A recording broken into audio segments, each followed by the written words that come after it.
ஹalleluya ஹalleluya ஹalleluya. கர்த்தருடைய பரிசுத்த நாமத்திற்கு மகிமையும் ஸ்தோத்திரமும் உண்டாவதாக. கர்த்தருடைய கிருபையினாலே 2024வது ஆண்டை தேவனுக்குள்ளாக நாம் ஆசீர்வாதமாக முடித்து திரும்பவும் கர்த்தருடைய கிருபை நமக்கு உண்டாயிருந்தபடினாலும் அவர் நம்மில் அன்பாய் இருந்தபடினாலும் தேவனாய கர்த்தர் 2025வது ஆண்டின் துவக்கத்தையும் அவருடைய சமூகத்தில் காணும்படியாகவும் அவர் இந்த புதிய ஆண்டை நமக்கு கொடுத்தமைக்காக அவரை துதிக்கவும் சோதரிக்கவும் கூட தேவனாய கர்த்தர் தாமே இந்த நாளிலும் கூட நமக்கு அனுகிரகம் பாராட்டினார். கர்த்தர் இந்த ஆண்டை நமக்கு தந்திருக்கிறார். அதற்காக என் ஆண்டவருக்கு நான் சோதனை செலுத்துகிறேன். இந்த ஆண்டு ஒரு ஆசீர்வாதமான ஆண்டாக இருக்கும், ஆசீர்வாதத்தை பெற்றுக்கொள்ளுகிற ஒரு ஆண்டாக இருக்கும் என்று ஆண்டவர் நமக்கு சொன்ன இந்த அன்பிற்காக என் ஆண்டவருக்கு நான் அதிகமாக நான் சோதனை செலுத்துகிறேன். கடந்த வாரத்தின் நாட்களிலும் இந்த 2025ல என் தகப்பனே, என் தேவனே, எனக்கு என்ன வைத்திருக்கிறேன், சபைக்கு என்ன வைத்திருக்கிறேன், சபையுடைய ஊழியக்காரர்களுக்கு என்ன வைத்திருக்கிறேன், சபை ஜனங்களுக்கு என்ன வைத்திருக்கிறேன் என்று நான் கேட்டுக்கொண்டே இருந்தேன். அதற்காக என் ஆண்டவருக்கு நான் சோதனை செலுத்துகிறேன்.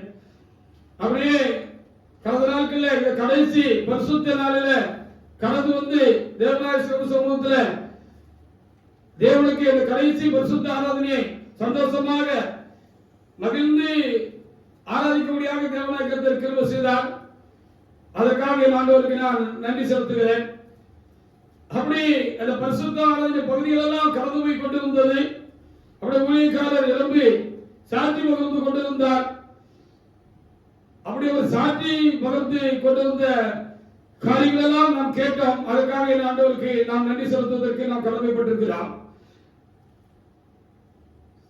அந்த நாளிலும் கூட ஜெப பகுதி நடந்து கொண்டிருக்கிற பொழுது கர்த்தர் என்னோடு கூட இடைப்பட ஆரம்பித்தார். அதற்காக என் ஆண்டவருக்கு நான் சோதனை செலுத்துகிறேன். பிறக்க போகிற ஆண்டு எப்படி இருக்கும் ஆண்டவரே என்பதுதான் ஆண்டவர் சமூகத்தில் கடந்த வாரம் முழுவதும் நான் கேட்டுக்கொண்டிருந்த காரியமாக இருந்தது. அப்போது ஆவியானவர் எனக்குள்ளாக இருந்து பேச ஆரம்பித்தார். அதற்காக என் ஆண்டவரை நான் சோதரிக்கிறேன். உன் துக்க நாட்கள் இனி முடிந்து போகும் என்று கர்த்தர் எனக்கு சொன்னார். அதுவே இந்த வார்த்தையுடைய வாக்குத்தத்த வார்த்தையா இருக்கிறது. அதற்காக என் ஆண்டவருக்கு நான் சோதனை செலுத்துகிறேன். அல்லேலூயா. உன் துக்க நாட்கள் இனி முடிந்து போகும் என்று கர்த்தர் சொன்ன அந்த நல்ல வார்த்தைகளுக்காக நான் ஆண்டவருக்கு நாம் நன்றி செலுத்துவோமாக. ஏசாயா புத்தகத்திலே 60ஆம் அதிகாரத்திலே 20வது வசனத்தை ஒரு தேவனுடைய பிள்ளை எடுத்து எழுந்து வாசிக்கலாம். ஏசாயா புத்தகத்திலே 60:20 ஒரு தேவனுடைய பிள்ளை எடுத்து வாசிக்கலாம். வாசிங்க. சூரியன் இனி அஸ்தமிப்பதில்லை, உன் சூரியன் இனி அஸ்தமிப்பதும் இல்லை, உன் சந்திரன் மறைவதும் இல்லை, உன் சந்திரன் மறைவதும் இல்லை. கர்த்தரே உனக்கு நித்திய வெளிச்சமாயிருப்பார், கர்த்தரே உனக்கு நித்திய வெளிச்சமாயிருப்பார். உன் துக்க நாட்கள் முடிந்து போகும், உன் துக்க நாட்கள் முடிந்து போகும் என்று சொல்லி ஆண்டவர் சொன்ன அந்த நல்ல வார்த்தைகளுக்காக நாம் ஆண்டவருக்கு நாம் நன்றி செலுத்துவோம். அல்லேலூயா. 2024ல பலவிதமான பாடுகள், சோதனைகள், பலவிதமான வியாதி வருத்தங்கள், பல காரியங்கள் நமக்கு உண்டாயிருக்கலாம்.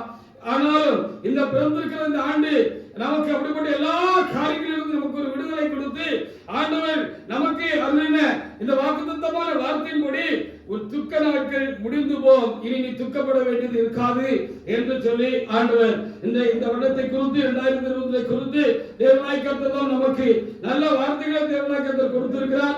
அதற்காக என் ஆண்டவருக்கு நான் சோத்திரம் செலுத்துகிறேன். உன் துக்க நாட்கள் முடிந்து போகும் என்று கர்த்தர் சொல்கிறதுக்காக நான் ஆண்டவருக்கு நன்றி செலுத்துகிறேன். தலைமையா மரணத்தை தொடர்ந்து இந்த 10 ஆண்டுகளும் திருச்சபை உண்மையாய் நேசிக்கிறவர்களுக்கு துக்க நாட்களாகத்தான், துக்க வருஷங்களாகத்தான் இருந்தது என்று நான் எண்ணி பார்த்தேன். இந்த துக்க காலம் இது ஒரு இருண்ட காலம் போல இருந்தது. சபைக்கு இது ஒரு துக்க காலமாக, இருண்ட காலமாக இருந்தது. சபையை நேசிக்கிறவர்களுக்கும் அது நிமித்தம் ரொம்ப துக்கம் உண்டாயிருந்தது. எனக்கும் துக்கமா இருந்தது. தேவ சமூகத்தில் இருக்கிறான தேவனுடைய பிள்ளைகளாக உங்களுக்கு அது துக்கமான ஒரு காலமாக அது இருந்தது என்று சொல்லி நாம் அறிந்திருக்கிறோம். அப்படியானால் திருச்சபைக்கு துக்கம் என்று சொன்னால் திருச்சபை நேசிக்கிறவர்களுக்கு துக்கமாக தான் இருக்கும். திருச்சபை ஒரு சந்தோஷமான காலத்துக்குள்ளாக அது போகிறது என்று சொன்னால், இருக்கிறது என்று சொன்னால், திருச்சபையை நேசிக்கிற ஒருக்கும் அது சந்தோஷமான காலங்களாக இருக்கும் துக்கம் என்று சொல்லி அறிந்திருக்கிறோம். அப்படியானால் இந்த 10 ஆண்டுகளாக திருச்சபைக்கு அது துக்கமான ஆண்டுகளாக நாட்களாக அது இருந்தது. அது நமக்கும் துக்கமாக இருந்தது. அப்படியானால் திருச்சபையானது இனி வருகிற நாட்களில் இந்த 2025 அந்த துக்கத்துக்கு ஏதுவான அந்த காரியங்கள் எல்லாம் மாறி திருச்சபையானது இந்த 2025 அது ஒரு சந்தோஷமான ஒரு கால சூழ்நிலைக்குள்ளாக, ஆசீர்வாதமான ஒரு கால சூழ்நிலைக்குள்ளாக அதை கடந்து போகிறது. சந்தோஷம் மகிழ்ச்சியும் திருச்சபைக்கு உண்டாக போகிறபடினாலே திருச்சபை நேசிக்கிற நமக்கும் இது சந்தோஷம் மகிழ்ச்சியுமான ஒரு நாளாக இருக்கும் என்று சொல்லி நான் உணர்கிறேன். அதுக்காக ஆண்டவருக்கு நான் அதிகமாக ஸ்தோத்திரம் செலுத்துவது ரொம்ப ஒரு அவசியமான ஒரு காரியமாக நாம் பார்க்க முடிகிறது. ஏசாயா புத்தகத்தில் 66ஆம் அதிகாரத்தில் 10வது வசனத்தை நாம் பார்க்கலாம்.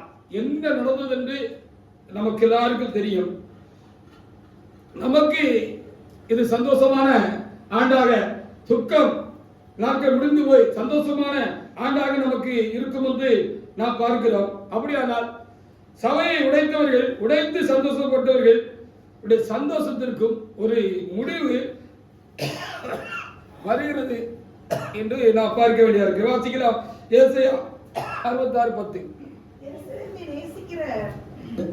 எருசலேமை நேசிக்கிற நீங்கள் எல்லாரும் அவளோடு கூட சந்தோஷப்பட்டு அவளை குறித்து களிகூருங்கள். அவள் நிமித்தம் துக்கித்திருந்த நீங்கள் எல்லாரும் என்று சொல்லி அங்கே எழுதியிருக்கிற அந்த வார்த்தைகளுக்காக நாம் தேவனாய் கர்த்தருக்கு நாம் ஸ்தோத்திரம் சொல்லுவோம். எருசலேமை நேசிக்கிற நீங்கள் எல்லாரும் அவளோடு கூட சந்தோஷப்பட்டு அவளை குறித்து களிகூருங்கள். அவள் நிமித்தம் துக்கிருந்த நீங்கள் எல்லாரும் அவளோடு கூட மிகவும் மகிழுங்கள் என்று சொல்லப்பட்டிருக்கிறது. ஒரு துக்க நாட்கள் இனி முடிந்து போகும். நாம் எதற்காக துக்கப்பட்டோம்? நம்முடைய சொந்த காரியங்களுக்காக நாம் துக்கப்படவில்லை. நமக்கு ஒன்று குறையாக தேவனாய் கர்த்தர் வைத்தார் என்று எனக்கும் சொல்ல முடியாது, உங்களுக்கும் சொல்ல முடியாது. நமக்கு வேண்டியதெல்லாம் கர்த்தர் கொடுத்து கொண்டுதான் இருந்தார், கொடுத்து கொண்டுதான் இருக்கிறார். ஆனாலும் நம்முடைய மனம் சந்தோஷமா இல்லை. நாம் துக்கப்பட்டவர்களாக நாம் தேவ சமூகத்தில் நாம் காணப்படப்பட்டோம். எதற்காக நாம் துக்கப்பட்டோம் என்று சொல்லி பார்க்கிற பொழுது நம்முடைய சொந்த காரியங்களுக்காக நான் நீங்களும் துக்கப்படாதபடிக்கு தேவனாய் கர்த்தருடைய திருச்சபையானது பாலாக்கி போட்டபடினாலே அந்த பாலாக்கி போட்ட காரியங்கள் நிமித்தம், திருச்சபைக்கு உண்டான விக்கிரத்தின் நிமித்தம், திருச்சபைக்கு உண்டான நெருக்கத்திற்காக நாம் என்ன செய்தோம்? இந்த 10 ஆண்டுகளும் நாம் மிகுந்த துக்கத்தோடு கூட நாம் காணப்பட்டோம். அப்படி நம்முடைய துக்கம் எல்லாம் இந்த ஆண்டிலே மாறப்போகிறது. ஒரு துக்க நாட்கள் முடிகிறது என்று சொல்லி கர்த்தர் இன்றைக்கு நமக்கு ஆலோசனை சொல்கிறார் என்று சொன்னால், திருச்சபை இந்த ஆண்டில் இப்படிப்பட்டதான காரியங்களிலிருந்து விடுவிக்கப்பட்டு இந்த ஆண்டில் திருச்சபையானது என்ன செய்ய போகிறது? ஆசீர்வதிக்கப்பட போகிறது என்று சொல்லி நாம் பார்க்க வேண்டியது அவசியமா இருக்கிறது. அதற்காக பாடப்பட்டவங்க, துக்கப்பட்டவங்களுக்கு அது சந்தோஷம்னா அதை உடைச்சவங்களுக்கு அப்ப கண்டிப்பா அது சந்தோஷத்துக்கும் ஒரு முடிவு உண்டாக போகிறது என்று சொல்லி நமக்கு பார்க்கப்படுகிறது. 1 ராஜாக்கள் புத்தகத்தில் 3ஆம் அதிகாரத்தில் 17 முதல் 21 வரைக்குள்ள வசனங்களை நாம் பார்க்க வேண்டியதாக இருக்கிறது. ஐயா போயிட்டாங்க, பெரியா போயிட்டாங்க, அடுத்தால இருக்காங்க அப்படின்னு நினைச்சோம். ஆனா அவர்கள் பெற்றவர்கள் என்று நினைத்தோம். மாத்தாண்டாய் மனப்பான்மையோ அல்லவா அவர்களுக்கு இருந்திருக்கிறது என்று சொல்லி நாம் எண்ண வேண்டியதாக இருக்கிறது. இங்கே 1 ராஜாக்கள் புத்தகத்திலே 17 முதல் 21 வசனங்களை வாசிக்கிற பொழுது சாலமோன் காலத்தில் நடந்த ஒரு சம்பவத்தை கொடுத்து நம்ம இங்கே பார்க்க முடிகிறது. நாம் பெற்றவர்கள், அவர்கள் திருச்சபையை பேணி பாதுகாப்பார்கள், திருச்சபையை கண்ண போல பாதுகாப்பாங்க, தேவனுடைய ஜனங்களையும் நேசிப்பார்கள். அப்படி இருந்தா நாம் நினைச்சு கொண்டு வந்தோம். ஆனா நடந்ததெல்லாம் வேற காரியமாக இருந்தது. அப்படியானால் அவர்கள் பெற்றவர்கள் இல்லை, அதனால்தான் அவர்களுக்கு அந்த பாடம் இல்லை என்று சொல்லி நாம் பார்க்க வேண்டியது ரொம்ப அவசியமா இருக்கிறது. குடும்பக்கார சித்தி மாதிரி இருந்துட்டாங்க. சபையை உடைத்து அதை ரொம்பவும் வருத்தமான சூழ்நிலைக்கு தள்ளி போட்டார்கள். அதனால் சபையை நேசிக்கிறவர்களுக்கு, உங்களுக்கு எனக்கும் அது துக்க காலங்களாக துக்க வருஷங்களாக கடந்து போயிற்று. ஆனால் அதற்கு ஒரு புள்ளி ஆண்டவர் வைத்து விட்டார். அதற்கு ஒரு முடிவு உண்டாக்கி விட்டார். அதற்கு ஒரு முடிவை உண்டாக்குவார். இந்த ஆண்டிலே கர்த்தர் தம்முடைய சபையை தேவனாகிய கர்த்தர் திரும்பவும் ஆதியிருந்தது போல ஆசீர்வதிப்பார், ஆசீர்வதிக்க போகிறார். ஆனபடினாலே திருச்சபைக்கு உண்டான துக்க காலம் மாறுகிற பொழுது அது நமக்கும் ஆசீர்வாத காலம். நம்முடைய துக்கமும் திருச்சபையில் உண்டானபடினாலே நம்மையும் கர்த்தர் ஆசீர்வதித்து நம்மையும் சந்தோஷத்தினால் மகிழ்ச்சியினால் நிரப்புவார் என்று சொல்லி நம்ம இங்கே பார்க்க வேண்டிய வாசிங்க. 1 ராஜாக்கள் புத்தகத்தில் 3:17 முதல் 21 வரைக்கும் உள்ள வசனங்களை வாசிக்கிறாங்க. 2 பேர் வந்தாங்க, தேவ சமூகத்திலே கடந்து வந்தாங்க. அப்படி கடந்து வந்தவங்க என்ன காரியம் அங்க நடந்ததுன்னு சொல்லி அங்கே எழுதப்பட்டிருக்கிறது. வாசிக்கலாம். 1 ராஜாக்கள் 3ஆம் அதிகாரத்துல வாசிங்க 17 முதல். அவர்களில் ஒருத்தி ஆண்டவனே, நான் இந்த ஸ்திரீ ஒரே வீட்டில் குடியிருக்கிறேன். ஒரே வீட்டில் குடியிருந்தோம். இவளோட வீட்டில் இருக்கிற ஆண் பிள்ளை பெற்றேன். ஆமா, நான் பிள்ளை பெற்ற முன்ன நாளிலே ஆமா, இந்த ஸ்திரீயும் ஆண் பிள்ளையும் பெற்றார். ஆண் பிள்ளையை பெற்றார். நாங்கள் ஒருமித்திருந்தோம். இருவரை தவிர வீட்டுக்குள்ள வேறு ஒருவரும் வேறொருவர் இல்லை. ராத்திரி தூக்கத்தில் இந்த ஸ்திரீ ஆமா பிள்ளை மேல் புரண்டு படுத்ததினால் ஆமா செத்து போயிற்று. அடியால் ஆமா நித்திரை பண்ணுகையில் ஆமா இவள் நடுச்சாமத்தில் எழுந்து ஆஹா என் பக்கத்திலே கிடக்கிற என் பிள்ளையை எடுத்து ஆமா தன் மார்பிலே கிடத்தி கொண்டு செத்த தன் பிள்ளையை எடுத்து என் மார்பிலே கிடத்தி விட்டால் என் பிள்ளைக்கு பால் கொடுக்க காலமென எழுந்திருந்த போது அது செத்து கிடந்தது. பொழுது விடிந்து பார்த்து உற்று பார்க்கும் போது அது நான் பெற்ற பிள்ளை அல்ல. சாமர் காலத்தில் அவர் நடந்த ஒரு சம்பவத்தை குறித்து தாய் உள்ளம் எப்படி இருக்கும், பெற்ற ஒரு பிள்ளையை பெற்ற தாய் உள்ளம் எப்படி இருக்கும், பெறாதவர்களுடைய உள்ளம் எப்படி இருக்கும், மாற்றான் தாயினுடைய உள்ளம் எப்படி இருக்கும் என்று சொல்லி அங்கே ஒரு காரியத்தை தேவனாகிய கர்த்தர் என்ன செய்திருக்கிறார், எழுதி வைத்திருக்கிறார். அதற்காக ஆண்டவருக்கு நான் அதிகமாக நான் ஸ்தோத்திரம் செலுத்துகிறேன். பெற்ற தாயினுடைய உள்ளம் பிள்ளைக்காக துடிக்கும். அப்படியானால் கடந்த காலங்களில் 10 வருடங்களாக நடந்த சம்பவங்கள் எல்லாம் நாம் பார்க்க வேண்டியதாக இருக்கிறது.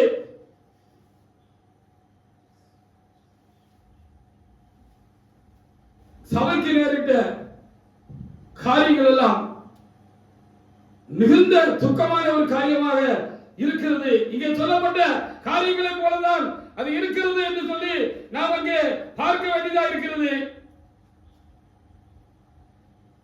சபையை காப்பார்கள், சபையை கட்டி காப்பார்கள், தேவனுடைய ஜனங்களை காப்பார்கள் என்று நாம் ஐயாவுடைய காலங்களுக்கு முன்பாக நாம் நினைத்துக் கொண்டிருந்தோம். ஆனால் நடந்தது நேருக்கு மாறாத ஒரு காரியம் அங்கே நடந்தது என்று சொல்லி நம்மை பார்க்கிறோம். மாற்றாந்தாய் மனப்பான்மையோடு கூட அங்கே காரியங்கள் காணப்பட்டது. இங்கே சொல்லப்பட்டது போல காணப்பட்டது. சபைக்கு வருத்தமான காரியங்கள் உண்டாயிற்று, நடப்பிக்கப்பட்டது, நடந்தது, சபை உடைக்கப்பட்டது, பல துண்டுகளாயிற்று. 1 ராஜாக்கள் புத்தகத்தில் 3ஆம் அதிகாரத்தில் 23, 25 கூட வாசிக்கலாம். எந்த ஒரு மனுஷியம் தாம் பெற்ற பிள்ளைய நிர்வாணமாக்கி ஊருக்கு காட்டுவாங்களா? காட்ட மாட்டாங்க. ஆனா சபையிலே நடந்த கொடுமை மகா வருத்தமான காரியம். சபை வருத்தமான ஒரு கால சூழலுக்குள்ளே இந்த 10 ஆண்டுகளாக அது கடந்து போயிற்று.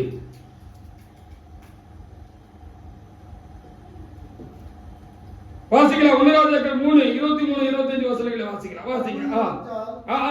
உயிரோடு இருக்கிறது என் பிள்ளை, ஆமா, செத்தது உன் பிள்ளை என்று இவள் சொல்கிறாள். ஆமா, அப்படி அல்ல, செத்தது உன் பிள்ளை, உயிரோடு இருக்கிறது என் பிள்ளை என்று அவள் சொல்கிறாள் என்று சொல்லி ஒரு பட்டயத்தை கொண்டு வாருங்கள் என்றால், பட்டயத்தை கொண்டு வாருங்கள் என்றால் அவர்கள் ஒரு பட்டயத்தை ராஜாவிற்கு கொண்டு வந்தார்கள். ஆமா, ராஜா உயிரோடு இருக்கிற பிள்ளை இரண்டாக பிளந்து பாதி இவளுக்கும் பாதி அவளுக்கு கொடுங்கள் என்றால் என்று போதும் என்று கொடுங்கள் என்றான் என்று சொல்லப்படுது. இந்த மாதிரி கூர் போடுற வேலை நல்ல தீவிரமா நடந்துச்சு. கெட்டுவாங்கன்னு பார்த்தா கூறு போட்டாங்க. இந்த 10 வருடங்களாக அது எவ்வளவு கூட சிதைக்க முடியுமோ, கர்த்தருடைய சபையை எந்த அளவுக்கு சிதைக்க முடியுமோ, எந்த அளவுக்கு கர்த்தரையும் வேதனைப்படுத்த முடியுமோ அந்த அளவுக்கு சிதைப்பான காரியங்கள் இங்கே துணிகரமாக நடந்தது. சபை ரொம்பவும் வருத்தமான ஒரு கால சூழ்நிலைகளாக அது கடந்து போய் கொண்டது, தள்ளப்பட்டிருந்தது. ஒரு இருண்ட காலம் போல இருந்தது. வெளிச்சத்தை காண முடியவில்லை. திருச்சபைக்குள்ளே ஆதி காலங்களில் இருந்த நன்மை மேன்மையான காரியங்களை காண முடியவில்லை. சகோதர சிநேகம் இல்லை, ஐக்கியம் இல்லை, அன்பு இல்லை, வல்லத்து இல்லை, தேவனே இல்லை என்று சொல்கிற அளவுக்கு பெரிய வருத்தமான ஒரு கால சூழ்நிலை என்ன உண்டாயிருந்தது. அப்படி ஒரு சூழ்நிலைக்கு சபை தள்ளப்பட்டது. ரொம்ப வருத்தமான காரியம். அப்படியானால் சபை வருத்தமான ஒரு கால சூழ்நிலையில இருக்கிற பொழுது அதை உண்மையிலே நானும் நீங்களே நேசிப்போம் என்று சொன்னால் நமக்கும் அது வருத்தமான ஒரு துக்கமான காலம் தானே. அதற்காக இந்த 10 வருடங்களாக நாமும் தேவ சமூகத்திலே விழுந்து கிடந்தோம், மன்றாடினோம்.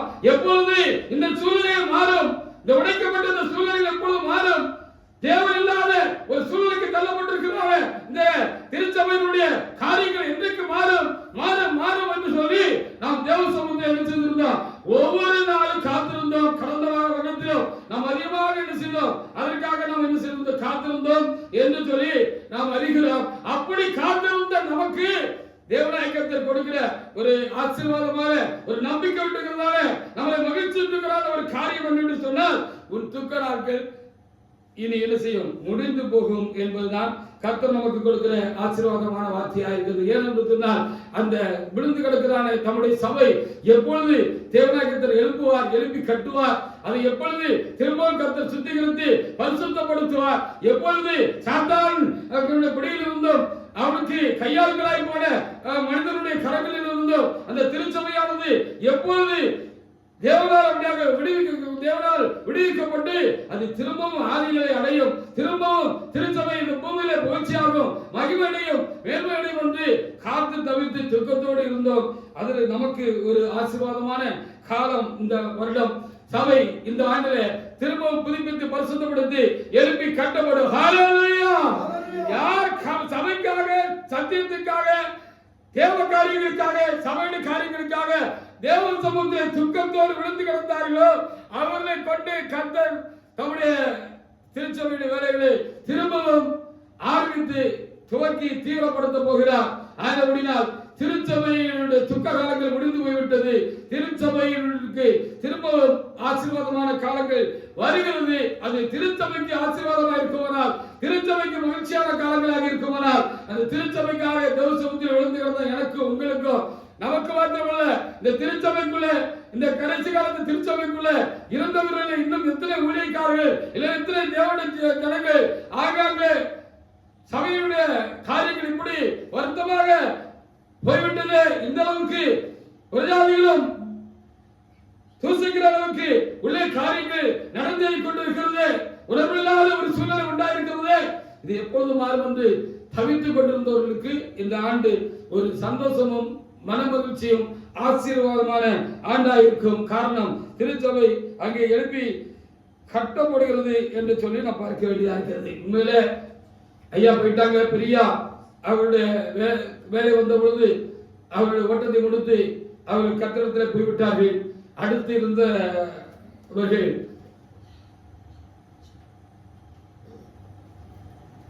தொடர்ந்து திருச்சபையை கட்டுவார்கள், திருச்சபையை காப்பார்கள் என்று தான் நாம் எல்லாருமே நினைத்தோம். ஆனால் நடந்ததெல்லாம் அதுக்கு மாறான காரியம் என்று சொல்லி நாம் அங்கே பார்க்க முடிகிறது. 1 ராஜாக்கள் புஸ்தகத்தில் 26:3-26-27 வாசிங்க. இப்படி நடந்த பொழுது நமக்கு குடல் துடிச்சிச்சு.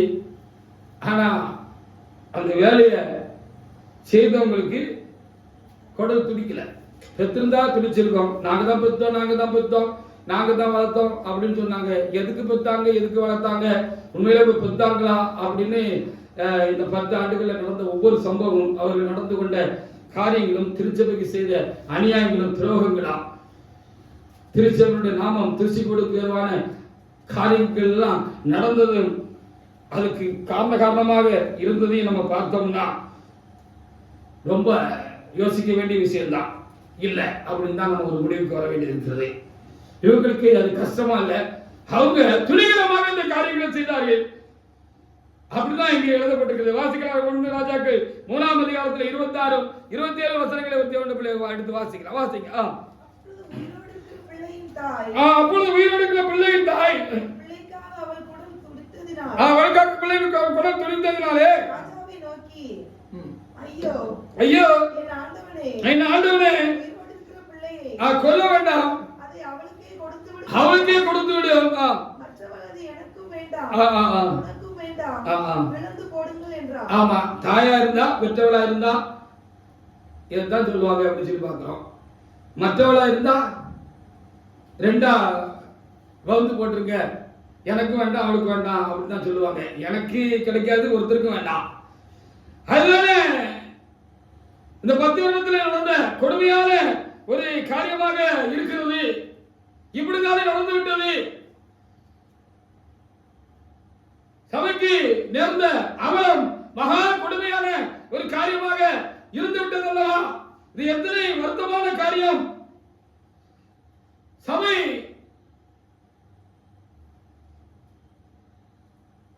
நொறுங்கி போயிருக்கிற பொழுது, அவமதிக்கப்பட்டிருக்கிற பொழுது, அநேக தூசணங்கள் சபைக்கு விரோதமாக வருவதற்கு ஏதுவான காரியங்கள் திருச்சபைகளிலே நடந்து விட்ட பொழுது, உண்மையிலே திருச்சபையை நேசிக்கிறவர்கள் கண்டிப்பாக அவர்களுக்கு எல்லாம் இருந்தாலும் ஒண்ணும் இல்லாத மாதிரி தான்.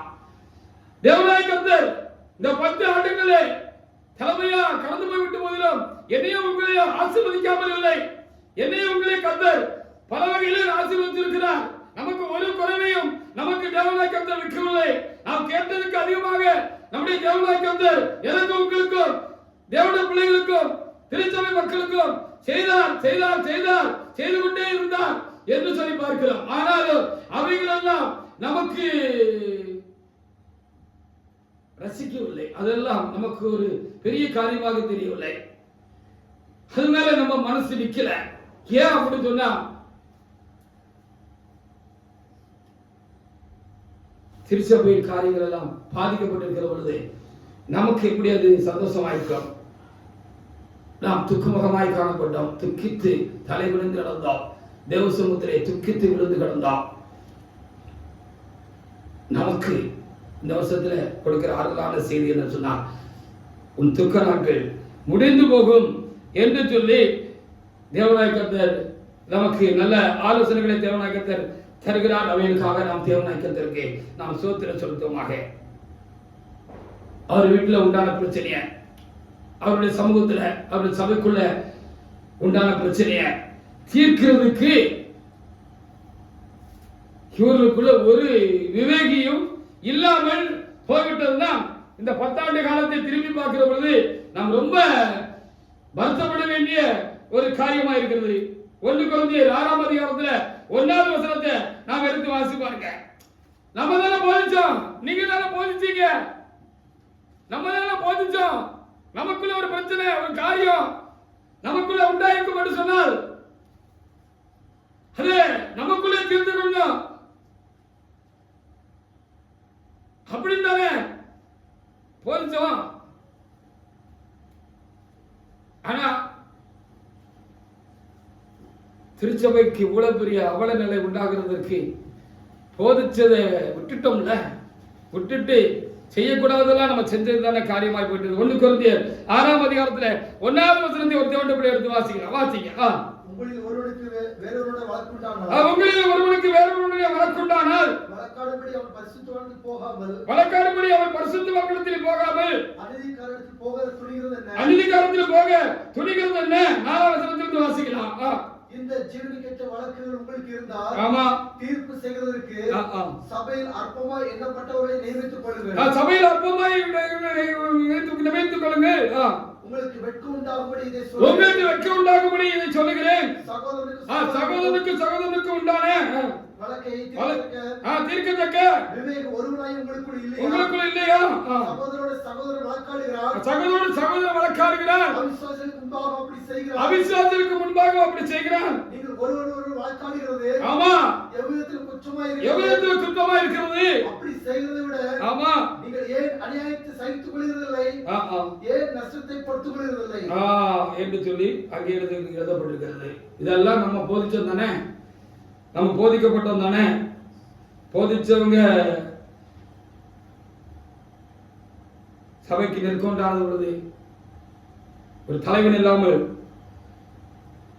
மேய்ப்பன் இல்லாத ஆடு போல சபையினுடைய காரியங்கள் நேரிட்ட பொழுது சொன்னதை மறந்துட்டு செஞ்ச காரியங்கள் எல்லாம் சொல்றதுக்கே வெக்கமாக இருக்கிறது, வருத்தமாக இருக்கிறது. ஆரம்ப காலங்களில் பிரசங்கம் பண்ணாங்க, நாலாம் விசுவாசியா இருக்கிற பொழுது கேட்டிருக்கிறேன். பேர் கிறிஸ்தவ ஸ்தாபனங்கள்ல அங்கே கமிட்டி மெம்பர்களை தேர்வு செய்வாங்க. அப்படி தேர்வு செய்யற காலங்கள்ல அங்க புதகரமா பிரச்சனை எல்லாம் உண்டாகி கைகாலம் வரைக்கும் வரும். அங்க கோஷ்டியா பிரிந்து அங்க பலவிதமான காரியங்கள்லாம் உண்டாகும். அருவாள்லாம் போட்டுட்டு வருவாங்க. அது திருச்சபையா அப்படின்னு சொல்லி திருச்சபையின் மேன்மை என்னது சொல்லுகிற பொழுது அது கோடிட்டு காட்டிட்டு போனவங்க தான். அவங்களுக்கு நமக்கும் வித்தியாசம் இல்லை, வேறுபாடு இல்லைன்னு சொல்ற மாதிரி பலவிதமான காரியங்கள் நடந்து முடிந்து விட்டது என்று சொல்லி நமக்கு பார்க்க வேண்டியதா இருக்கிறது.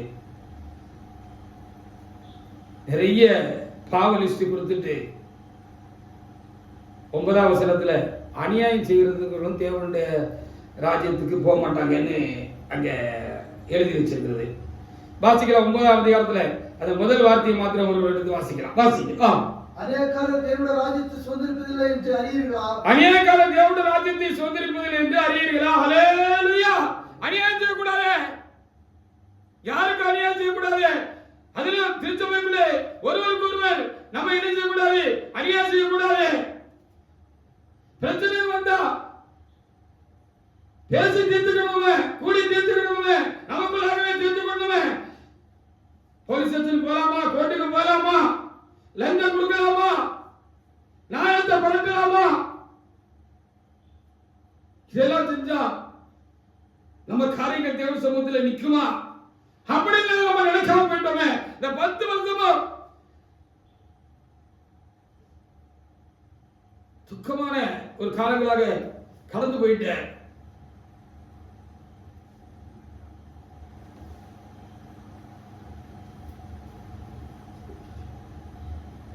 யோவான் 19, 26, 27 வசனங்களை நம்ம வாசி பார்க்கலாம். தலைமையின் மறைவுக்கு பின் திருச்சபை பராமரிக்க காக்க தொடர்ந்து கட்ட தேவன் அப்படிப்பட்டவர்களை தெரிந்து கொள்ளவில்லை என்பது இந்த 10 வருஷத்துல வெளியரங்கமாக இருக்கிறது, வெளிச்சத்துக்கு வந்திருக்கிறது.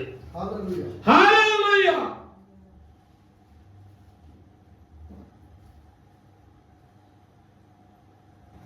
யோவான் 19, 26, 27 வசனங்களை வாசிக்கலாம்.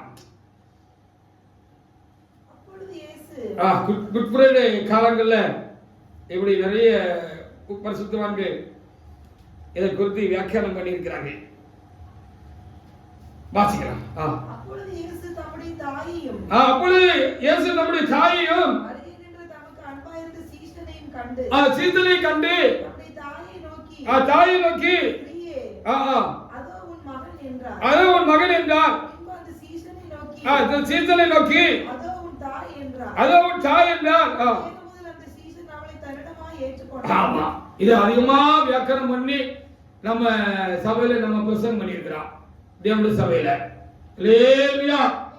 ஆமா, அந்த தாய் எருசலேம் வந்தோம், நம்ம சபை என்னும் அதை இயேசு கிறிஸ்து நம்மத்துல கையில ஒப்படைச்சிருக்கிறார் என்னும் யோவான் மாதிரி பொறுப்புள்ளவங்கிட்ட கொண்டு அதை கர்த்தர் செய்வாங்க அப்படின்னு சொல்லியும் நமக்கு போதிச்சோம் தானே, போதிக்கப்பட்டோம் தானே, போதிச்சாங்க தானே.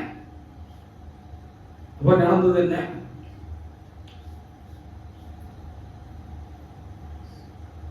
காக்க வேண்டியவங்க, தொடர்ந்து கட்ட வேண்டியவங்க அதை சிதைச்சு போட்டாங்க. அப்படி ஒரு கஷ்டமான ஒரு கால சூழ்நிலை உண்டாயிற்று. எஸ்ரா 4ஆம் அதிகாரத்திலே 2, 3 வசனங்களை ஒரு தேவனுடைய பிள்ளை எடுத்து வாசிக்கலாம். எஸ்ரா 4, 2-3 வசனங்களை ஒரு தேவனுடைய பிள்ளை எடுத்து வாசிக்கலாம். வாசிக்க.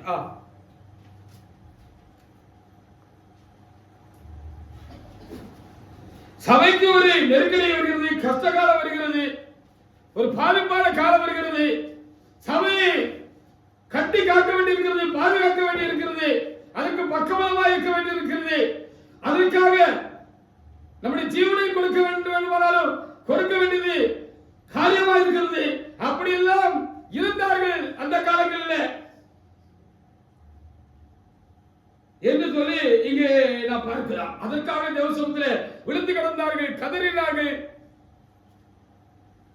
அதற்கு இடைஞ்ச உண்டான பொழுது தைரியமாக அதை கட்டி காப்பதற்காக அவர்கள் துணிந்து இருந்தார்கள் என்றெல்லாம் சொல்லி நாம் தேவசமத்திலே பார்க்கப்படுகிறது. வாசிக்கலாம். எஸ்ரா 4:2-3 வசனங்களை வாசிக்கலாம். வாசிங்க. அவர்கள் செல்வரிடத்துக்கும் தலைவரான பிதாக்களிடத்துக்கு வந்து உங்களோடு கூட நாங்களும் கட்டுவோம், உங்களைப் போல நாங்களும் உங்கள் தேவனை நாடுவோம், இவ்விடத்துக்கு எங்களை வரப்படின அசுர ராஜாவாகிய எஸ்ரோத்தோர் நாட்கள் முதற்கொண்டு அவருக்கு நாங்களும் பலியிட்டு வருகிறோம் என்று அவர்களுடைய சொன்னார்கள். அதற்கு செருபாபேலும் யெசுவாவும் இஸ்ரவேல் மற்றும் தலைவரான பிதாக்கள் அவர்களை நோக்கி, எங்கள் தேவனுக்கு ஆலயத்தை கட்டுகிறதற்கு உங்களுக்கும் எங்களுக்கும் சம்மதமில்லை. பெர்சியாவின் ராஜாவாகிய கோரேஸ் ராஜா எங்களுக்கு கட்டிட்டபடி நாங்களே இஸ்ரவேல் தேவனாகிய கர்த்தருக்கு அதை கட்டுவோம் என்றார்கள். கட்டுவோம் என்றார்கள் என்று சொல்லி அங்கே என்ன செய்யப்பட்டிருக்கிறது, நமக்கு அங்கே எழுதி கொடுக்கப்பட்டிருக்கிறது. கட்டுறோம் சொல்லிட்டு இதுல தேவ சித்தத்தை கேட்காம அது எப்படி ஐயா அப்படின்னு போன சபையை தொடர்ந்து கட்டுறது பாதுகாக்கிறது அவங்க தேவ சமூகத்துல இருந்து கேட்காம நாங்க தான் கட்டுவோம் அப்படின்னு எழுந்ததுனாலதான் கெட்ட வேண்டியவங்களை என்ன செஞ்சாங்க, அந்த கட்டுமானத்தை குலைச்சி போட்டுட்டாங்க. ஹalleluya. நாங்க தான் கட்டுவோம். கட்டி இருந்தா பரவாயில்ல, குலைச்செல்லாம் போட்டோம். எவ்வளவு தூரம் ஒரு வருத்தமான காரியங்கள் இந்த 10 ஆண்டுகளாக தேவ சமூகத்திலே நடந்து முடிந்து விட்டது. அது எந்த அளவுக்கு சபையின் தலைவராக இருக்கிற இயேசு கிறிஸ்துவுக்கு மிகுந்த துக்கத்தை வருத்தத்தை உண்டாயிருக்கும். சபைக்கு எத்தனை வருத்தமான காலமாக இருந்திருக்கும், அது துக்க வாழ்க்கையாகத்தான் இருந்திருக்கும்.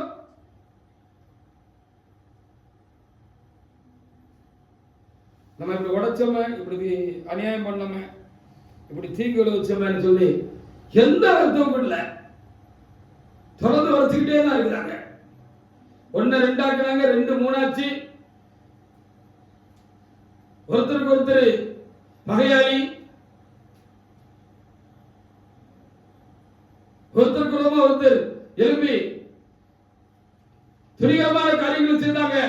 எப்படி ஒருத்தர் தள்ளலாம், தீங்குண்டு கொள்ளலாம். அதனால பிரஜாதிக மத்தியிலும் பிற கிறிஸ்தவ மத்தியிலும் சபைக்கு அவப்பேர் வந்தாலும் பரவாயில்ல துணிகரமான காரியங்களை செய்ய ஆரம்பிச்சாங்க. கடைசியில தங்களுக்குள்ளே வம்பு தும்பெல்லாம் பண்ண ஆரம்பிச்சு ரொம்ப உங்கள் நிமித்தம் கர்த்தருடைய நாமம் தூசிக்கப்படுகிறது என்று சொன்னது போல தேவனுடைய நாமம் திருச்சபை நாமம் எந்த அளவுக்கு தூசிக்கப்பட முடியுமோ அந்த அளவுக்கு தூசிக்கப்பட முடியாத காரியங்களை துணிகரமாக செய்தார்கள். இவர்களுக்கு எப்படி தேவன் தம்முடைய திருச்சபையை திரும்ப எழுப்பி கட்டுறதுல பங்கு வச்சிருப்பாரு? கண்டிப்பாக இல்லை, கண்டிப்பாக இல்லவே இல்லை. நெகேமியா 2:19 திருச்சபைக்கு ஒரு குறைவு வருகிறது என்று சொன்னால் பெற்ற தாயா இருந்தா குடல் துடிப்பா இல்ல,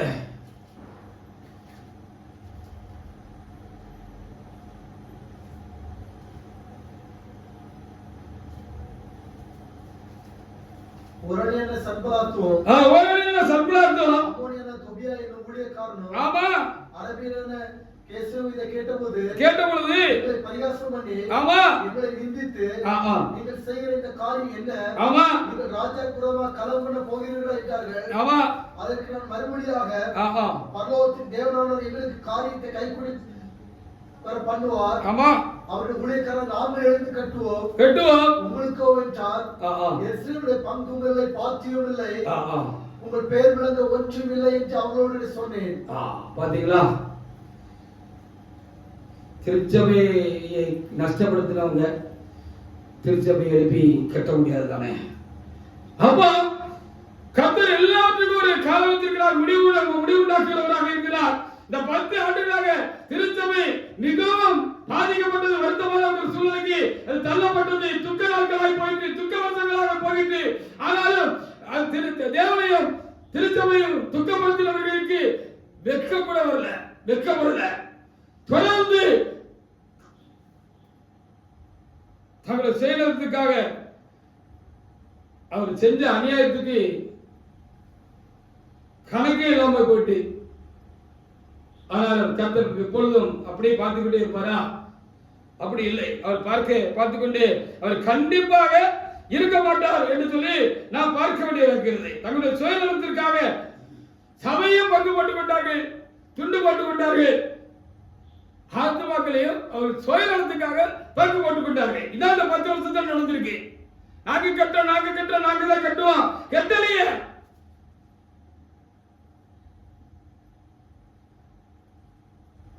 நீங்க தேவ சபையை கட்டும்படியாக கர்த்தர் உங்களுக்கு கட்டளையும் கொடுக்கவில்லையே, அதிகாரமும் கொடுக்கவில்லையே. அப்படி கொடுக்கப்பட்டிருந்தால் அந்த சபையை நீங்க பொண்ணு போல பாதுகாத்திருப்பீங்களே. அது இந்த அளவுக்கு அல்லாதப்படுகிறதுக்கு, அது அசிங்கப்படுகிறதுக்கு நீங்க விட்டுருக்க மாட்டீங்களே. இப்ப நீங்க யாருங்கிறது தெளிவா எல்லாருக்கும் தெரிஞ்சுட்டு தானே. உங்களை பத்தி ஆண்டவருக்கு ஏற்கனவே தெரியும், ஆனா ஜனங்களுக்கும் தெரிய வேண்டியது இருந்தது. அதனால் ஆண்டவர் எல்லாவற்றையும் பார்க்காதது போல இருந்தார். இனி இந்த 2025 ஆண்டு முதல் ஆண்டவருடைய திருச்சபைக்கு ஒரு மீண்டும் மகிழ்ச்சியான ஒரு ஆண்டாக, ஒரு ஆசீர்வாதமான ஆண்டாக திருச்சபை திரும்பவும் முறையாக அதனுடைய ஸ்தானத்தில் அடிஸ்தானத்தில் இருந்து கட்டப்படுகிற ஆண்டாக அது இருக்கும். நீங்கள் கட்ட மாட்டீர்கள், நாங்கள் கட்டுவோம். ஹல்லேலூயா.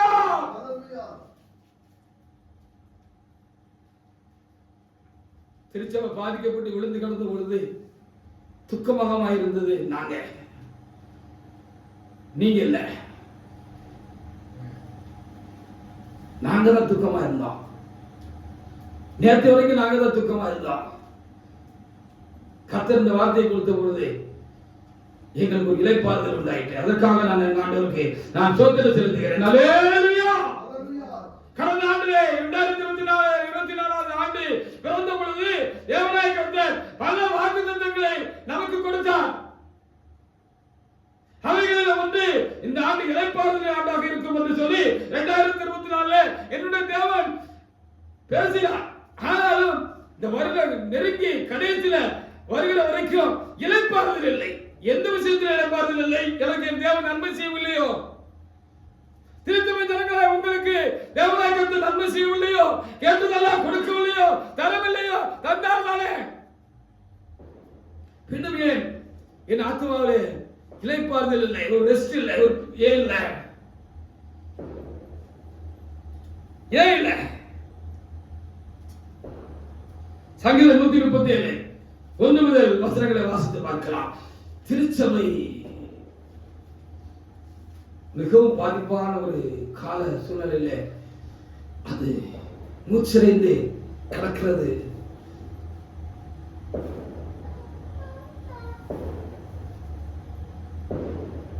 எப்படி நான் சுகமா இருக்க முடியும்? நான் இளைப்பாறுதலோடு கூட நான் எப்படி இருக்க முடியும்? இளைப்பாறுதலே நமக்கு நம்முடைய தேசம் தான், திருச்சபை தான். அது விக்கிரத்தில் இருக்கும்போது நான் எப்படி இளைப்பாறுதலாக இருக்க முடியும்? ஆனால் கர்த்தர் இளைப்பாறுதலாக என்று சொன்னார். திருச்சபையுடைய காரியத்தை பார்த்து என்னால சமாதானமாக இருக்க முடியல, உங்களால சமாதானமா இருக்க முடியல. அதற்காக நாம் ஒவ்வொரு நாளும் தேவ சமூகத்தில் என்ன செய்தோம்? துக்கத்தோடு கண்ணீரோடு நாம் கதறி கொண்டிருந்தோம். இவங்களுக்கெல்லாம் அதை குறித்து எந்த வருத்தம் கிடையாது. வாசிக்கலாம் சங்கீதம் 137 1 முதல் சில வசனங்களை வாசிக்கலாம்.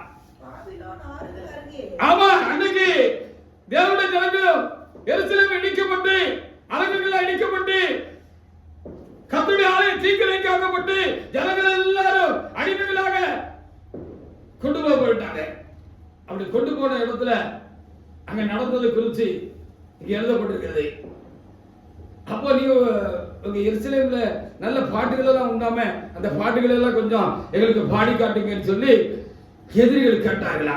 எதிரி தேசத்துல இவர்கள் அங்கே சிறையா இருக்கிற பொழுது உங்க எருசலேம் பாட்டெல்லாம் கொஞ்சம் பாடி காட்டுங்க அப்படின்னு சொன்னதாக இங்கே எழுதியிருக்கிறது. வாசிக்க 1 முதல் வாசிக்கலாம். பாபிலோன் ஆறுகள் அருகே நாங்கள் உட்கார்ந்து, ஆமா, அங்கே சீயோனை நினைத்து சபையை நினைச்சு அழுதாங்களா, பாவிக்கலாம் அப்படிதான் வருது. அவங்கள என்ன அநியாயம், என்ன அக்கிரமம், அந்த 10 வருஷங்களா துணிகரமான காரியங்கள், கொஞ்சம் கூட தெய்வ பயமே இல்லை.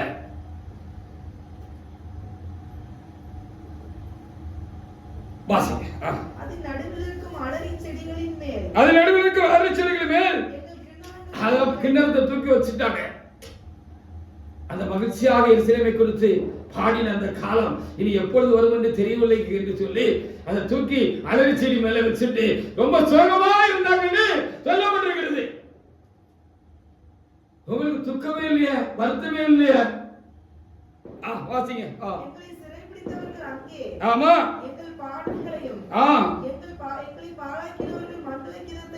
எங்களை பாழாக்கினவர்கள் மங்கள கீதத்தை விரும்பி சொன்னார்கள். அந்நிய தேசத்தில் பாடுவது எப்படி? நான் உன்னை மறந்தால் என் வலது கை தொழிலை மறப்பதாக, நான் உன்னை நினையாமலும், ஆமா,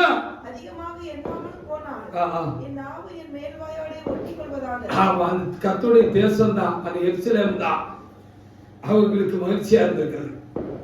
அதனாலதான் சிறைப்பட்டு இருக்கிற அந்த காலங்கள்ல, ஆலய தீக்கிரைக்கு ஆக்கப்பட்ட அந்த காலங்கள்ல, அலங்குகள்லாம் இடிக்கப்பட்டு போன அந்த காலங்கள்ல அவங்க இப்படி சொன்னாங்க என்ன சொல்லி பார்க்கப்படுகிறது.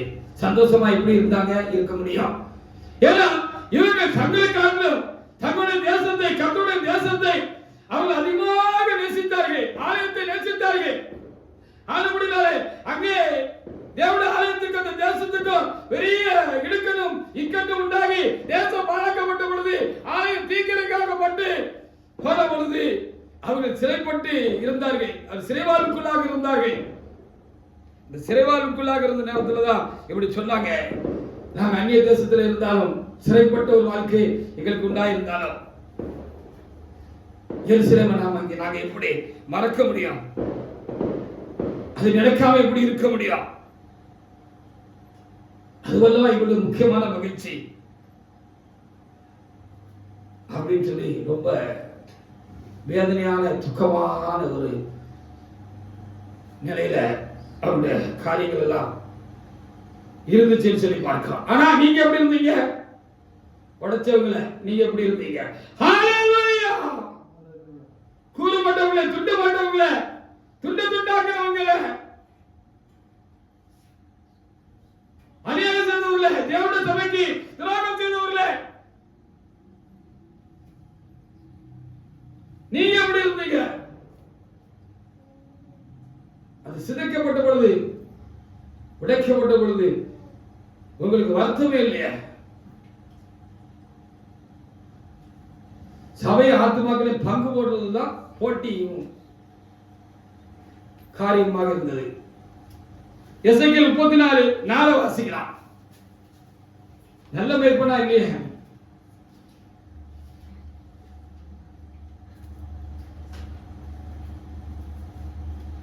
சபை இத்தனை வருத்தமான நிலைக்கு போனதற்கு நாம் அல்லவா காரணம், நீங்கள் அல்லவா காரணம்.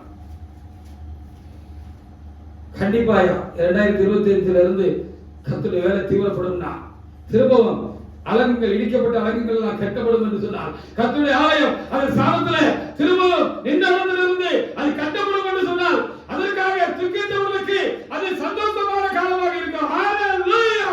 ஹalleluya. உங்களுக்கு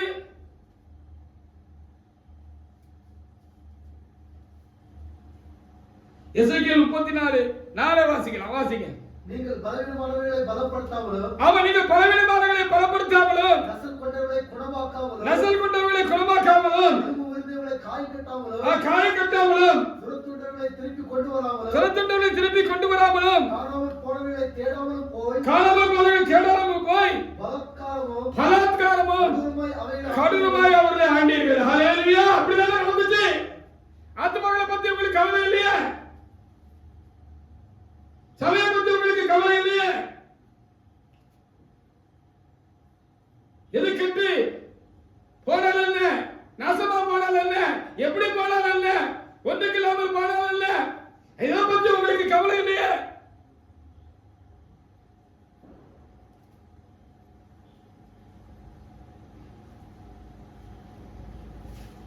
உங்க சுயநலத்துக்காக ஆத்துமாக்களை பங்கு போட்டுக்கிட்டீங்க. பங்கு போடுறதுல தான் நீங்க உங்க வீராப்பெல்லாம் காட்டினீங்க, உங்க வீரத்தெல்லாம் காட்டினீங்க. 8வது வசனத்தை வாசிக்கலாம்.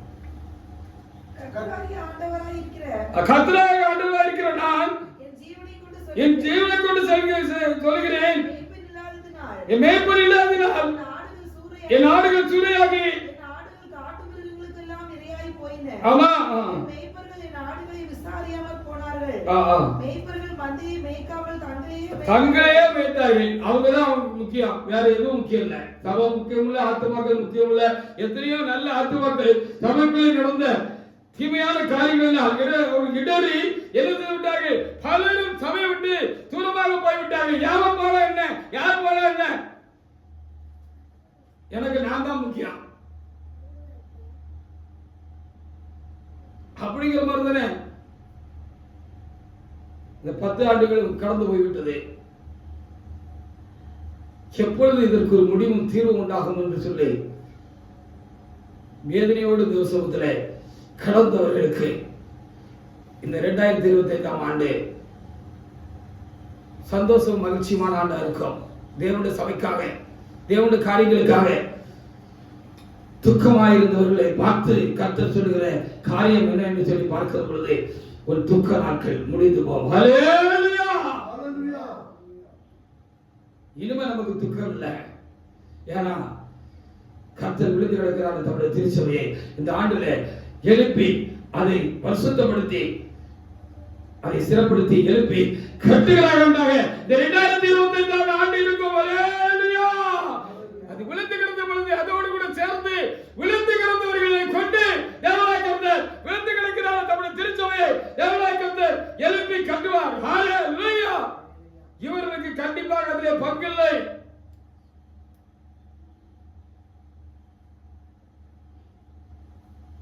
பத்தாவது வசனத்தை கூட வாசிக்கலாம். கர்த்தராகிய ஆண்டவர் சொல்லுகிறார், இதோ நான் மேய்ப்பருக்கு விரோதமாக வந்து நாடுகளை அவர் கையிலே கேட்டு மேய்ப்பரினி தங்களையே மேய்க்காதபடி மந்தையை மேய்க்கும் தொழில்களை விட்டு அவர்களை விலக்கி என் ஆடுகள் அவர்களுக்கு ஆகாரமாய் இராதபடி அவைகளை அவர்கள் வாய்க்கு தப்ப பண்ணுவேன் என்று சொல்லு. எப்படி நல்ல மேய்ப்பர்கள் இல்லாதவர்களை குறித்து சொல்லப்பட்டிருக்கிறது, கள்ள மேய்ப்பர்களை குறித்து சொல்லப்பட்டிருக்கிறது. கள்ள மேய்ப்பர்கள் என்ன செய்வார்கள்? அவர்களுக்கு அவர் தங்களை தாங்களே மேய்த்துக் கொள்வார்கள், ஆடுகளை பாதுகாக்க மாட்டார்கள் என்று சொல்லி நாம் இங்கே பார்க்கிறோம்.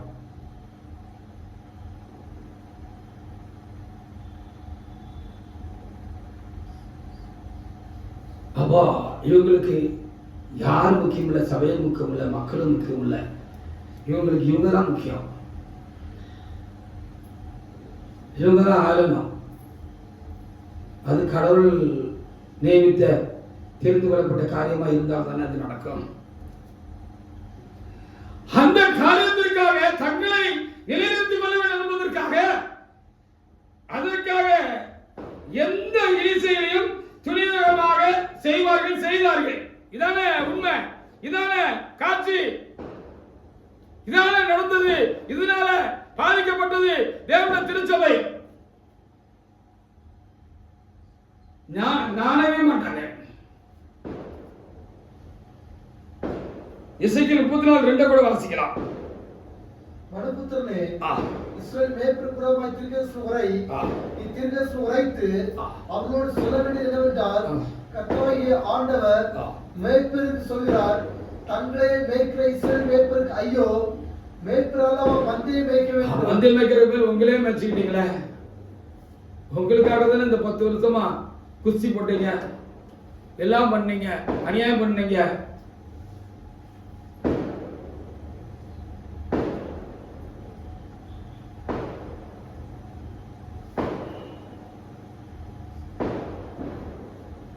நெகேமியா 1ஆம் அதிகாரம் 2 முதல் 4 வரைக்குள்ள வசனங்களை கூட நாம் அங்கே வாசித்து பார்க்கலாம். தேவனுடைய ஆலயத்திற்காக அது அன்றைக்கு தீக்கிரைக்கப்பட்டு அலங்கெல்லாம் இடிக்கப்பட்டிருந்த பொழுது அதற்காக நெகேமியா போன்ற உண்மை உள்ளவர்கள் என்ன செய்தார்கள்? அந்த காலங்களிலே அவர் அதற்காக அழுதார்கள்.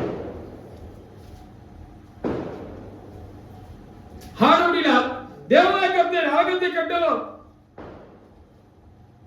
தேவனுடைய ஆலயத்தை கட்டவும், இந்த நெகேமியா போன்றவர்களையும் இந்த எஸ்ரா போன்றவர்களையும் செருபாபேல் போன்றவர்களையும் தேவனாய் கர்த்தர் தெரிந்து கொண்டார் என்று சொல்லி அங்க வேத புத்தகத்திலே எழுதி வைக்கப்பட்டிருக்கிறது. வாசிங்க.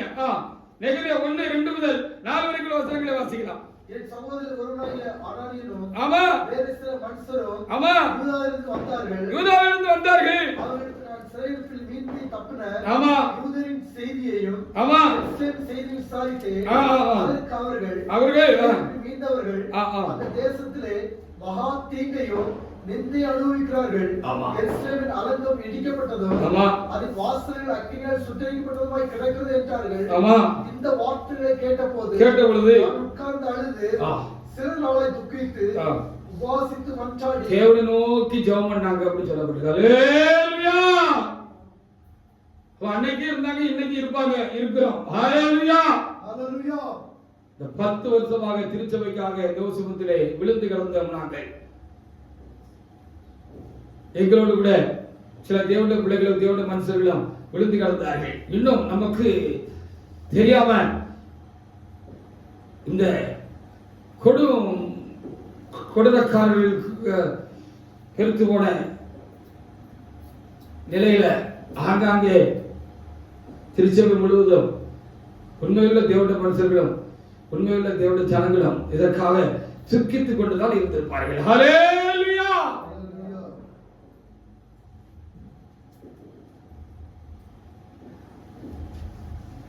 நம்ம துக்கிச்சிட்டு இருந்த மாத்திரமல்ல, இப்படிப்பட்ட அவர்களுக்கு விரோதமாக நாம் யுத்தமும் பண்ணினோம் தேவ சமூகத்திலே. ஹல்லேலூயா.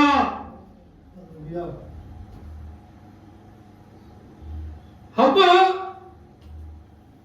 சபை திரும்பவும் மகிமை அடைகிற பொழுது, மேன்மை அடைகிற பொழுது, அது உயர்த்தப்படுகிற பொழுது, அது ஆதி நிலை அடைகிற பொழுது, அது ஆதியிலிருந்த போல ஒரு பயபக்தி பரிசுத்தமுள்ள சபையாக தேவனாய் கர்த்தர் எழுப்ப சித்தம் கொள்கிற பொழுது, அங்கே ஐக்கியமும் அன்பும் சமாதானமும் உண்டாகிற பொழுது, அங்கே சகோதர சிநேகம் உண்டாகிற பொழுது, அங்கே நீதி நியாயங்கள் திரும்பவும் நடப்பிக்கப்படுகிற பொழுது, சபை ஆசீர்வதிக்கப்படுகிற பொழுது, உயர்த்தப்படுகிற பொழுது, நமக்கு தான் இப்படி துக்கத்தோடு இருந்தவர்களுக்கு தான் மகிழ்ச்சி சந்தோஷம் உண்டாகும். ஹல்லேலூயா. அதனால கர்த்தர் சொன்னார், இந்த ஆண்டை முடிக்கிறதுக்கு முன்னாலே சொல்லிட்டார். ஞாயிற்றுக்கிழமையில நானும் இளைப்பாறுதல் சொல்லிருந்த ஆண்டவரே, இளைப்பாறுதல் இன்னும் நாங்கள் எங்களுக்கு இல்லையாப்பா.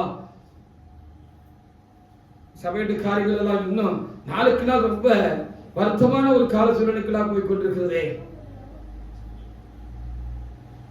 அப்படின்னு தான் நான் தேவ சமூகத்தில் அந்த ஞாயிற்றுக்கிழமையிலும் இந்த ஜெப வேளையில் நான் இருந்த பொழுதுதான் உன் துக்க நாட்கள் முடிந்து போகும் என்று சொல்லி கர்த்தர் சொன்னார். ஹல்லேலூயா. அப்ப அந்த இளைப்பாறுதல் அந்த நேரத்தில் உண்டாயிட்டு, உள்ளத்துல ஒரு பீஸ் உண்டாயிட்டு, ஒரு இளைப்பாறுதல், சாந்தி, சமாதானம் எனக்குள்ள உண்டாயிட்டு. ஹalleluya. அப்பவே தெரிஞ்சுக்கிட்டேன் 2025ஆம் ஆண்டு திருச்சபை ஆண்டா இருக்கும். திருச்சபை திரும்பவும் ஆசீர்வதிக்கப்படுகிற ஆண்டாக, எழுப்பி கட்டப்படுகிற ஆண்டாக அது இருக்கும். நாம் கட்டலாம். நம்மை போல உண்மையுள்ள மக்களாக, ஊழியக்காரர்களாக ஆங்காங்கே சிதறிக்கிற ஜனங்களும் சேர்ந்து அதை கட்டுவோம். உடைத்தவர்களுக்கு அதே பங்கில்லை. ஹalleluya. ஏன் உடைச்சிட்டீங்களே? தமிழ்நாட்டில் ஒரு பழமொழி உண்டு, எனக்கு கிடைக்காத பொண்டாட்டி ஒருத்தனுக்கு கிடைக்க வேண்டாம் அப்படின்னு சொல்லி ஒரு பழமொழி உண்டு. அதுக்காக என்ன வேணாலும் செய்வாங்களாம். எனக்கு கிடைக்கிறதுனா ஒருத்தனுக்கு கிடைக்க கூடாது. அதான்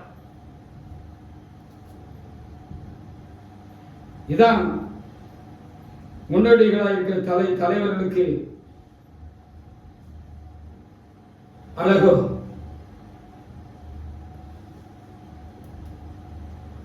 தானியேல் 9:2 முதல் 5 வரைக்கும் வசனங்களை வாசிக்கலாம். தானியேல் அந்த காலம்,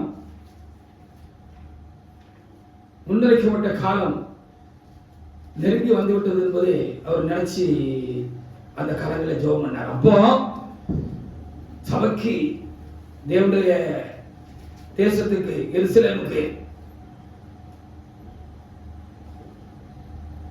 அழிவுண்டான பொழுது அது திரும்ப எப்போ அது தேசம் கட்டப்படும், அந்த ஆலயம் எழுப்பப்படும் அப்படின்னு சொல்லி முன்னுரைக்கப்பட்டிருந்துச்சு. ஏசாயா கொண்டு, தீர்க்கதரிசிகளை கொண்டு. ஹல்லேலூயா. அத அவங்க அந்த அந்நிய தேசத்துல சிறைப்பட்டு இருக்கிற காலங்கள்ல அத மனசுல வச்சுக்கிட்டே இருந்திருக்கிறாங்க. அங்க போன இடத்துல அவங்க நல்லா தான் இருந்தாங்க. எருசலேமுக்கு தீங்குண்டான நாட்களிலும், ஆலயம் இடிவிட்டு கிடந்த நாட்களிலும் அவங்க போன இடத்துல இந்த காரியம் திங்கிறதுல பெரிய சாதத்துல இருந்தாங்க. ராஜா கணவன்ற இடத்துல இருந்தாங்க. ஐஸ்வர்யமா இருந்தாங்க, ஆசீர்வாதமா இருந்தாங்க. எந்த குறையும் இல்லை. ஆனாலும் அவங்களுக்குள்ள அந்த நிறைவு இல்லை, அந்த மனதுக்குள்ள அந்த நிறைவு இல்லை.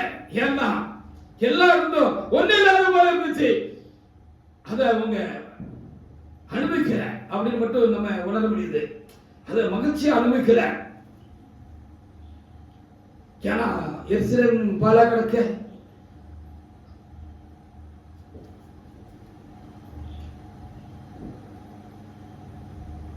அப்படிங்கிற ஒரு சூழ்நிலையில அவங்க இருந்தாங்க. வாசிக்க. தானியேலாகிய நான் எருசலேமின் பால் கடிப்புகள் நிறைவேறி தீர 70 வருஷம் ஆமா செல்லும் என்று கர்த்தர் எரேமியா தீர்க்கதரிசியோட சொல்லிய, ஆமா எரேமியா ஏசாயா தீர்க்கதரிசிகளா கொண்டு அவர் சொல்லி இருந்தார். வருஷங்களின் தொகையை புத்தகங்களால் அறிந்து கொண்டேன். அறிந்து கொண்டேன். அப்ப அதுல ரொம்ப அவங்க தெளிவா இருந்திருக்கிறாங்க. அந்த காலம் நெருங்கிட்டவங்க ஆண்டவர் சமூகத்துல அவங்க வேண்டிக்கிட்டாங்க, விழுந்து வேண்டிக்கிட்டாங்க. ஆண்டவரே, திரும்பவும் உடைய தேசத்துக்கு நீ உயிர் கொடுக்கணும்ப்பா, ஒரு ஆலயம் திரும்ப எழுப்பி கட்டப்பட வேண்டும் அப்பா. நாங்க திரும்ப எங்க சொந்த தேசத்துக்கு நாங்க போகணும் அப்பா. அங்க போய் உங்களுக்கு ஆராதனை செய்யணும் அப்பா, உங்களுடைய நாமத்தை மகிமைப்படுத்தணும், நீ உயர்ந்திருக்கணும் ஆண்டவரே அப்படின்னு அதையே நினைச்சுக்கிட்டு இருந்தனாலதான் அந்த அந்த தொகை, அந்த நாட்களை அவங்க மனசுல வச்சுக்கிட்டே இருந்திருக்கிறாங்க அப்படின்னு நம்ம பார்க்க வேண்டியது இருக்கிறது. வாசிங்க. உபவாசம் பண்ணி ரெட்டிலும் சாம்பலிலும் உட்கார்ந்து ஜெபத்தினாலும் நேராக்கி இருந்தாங்க, ஜெபம் பண்ணாங்க அப்படின்னு சொல்லி அங்கே எழுதப்பட்டிருக்கிறது. வாசிங்க. ஆமா ஆமா காவரிக்கை செய்து ஆண்டவரே உம்மில் அன்பு கூர்ந்து ஆமா உடன்படிக்கையையும் கிருபையும் காக்கிற மகத்துவம் பயங்கரமான தேவனே, நாங்கள் பாவம் செய்து அக்கிரமக்காரராய் இருந்து துன்மார்க்கமாய் நடந்து கலகம் பண்ணி உம்முடைய கற்பனைகளையும் உம்முடைய நியாயங்களையும் விட்டு அகன்று போனோம். ஆமா, இப்படி அநியாயம் பண்ணி அக்கிரமம் பண்ணி துன்மார்க்கமாய் நடந்து கலகம் பண்ணி பெரிய நஷ்டத்தை நம்முடைய தேசத்துக்கு உண்டு பண்ணிட்டோம், நாங்க தான் அதுக்கு காரணம் அப்படின்னு சொல்லி அவரு தாழ்த்தி ஜெபம் பண்ணாரு அப்படின்னு சொல்லி அங்க எழுதப்பட்டிருக்கிறார். ஹல்லேலூயா. இங்க இருக்கிற இந்த ஜான்வசில ஊழியக்காரரு கர்த்தருடைய சேர ஜெபத்துல ஜெபிக்கிற பொழுது பல நாட்கள் அப்படி நான் ஜெபிக்கிறத நான் கேட்டிருக்கேன். நம்ம இப்போ திருச்சபை உண்டான இந்த அவலத்துக்கு அவர்களுக்கு திருச்சபைக்கு உண்டான இந்த கெட்டமை இருக்கு. திருச்சபை நாம தூசிக்கப்படும்படியாக நடந்துவிட்ட சிதைக்கப்பட்ட சிதறடிக்கப்பட்ட துண்டு போடப்பட்ட இந்த காரியத்துக்கு நாம காரணமே இல்லை. அப்படிப்பட்ட சம்பவங்கள் நடந்த பொழுது அது செய்தவர்களுக்கு துணிகரமாய் செய்தவர்களுக்கு விரோதமாக நாம் எழுப்பி தட்டி கேட்டவர்கள் தான் நாம். ஹல்லேலூயா. ஆனால் அவர் என்ன செய்வார் தெரியுமா?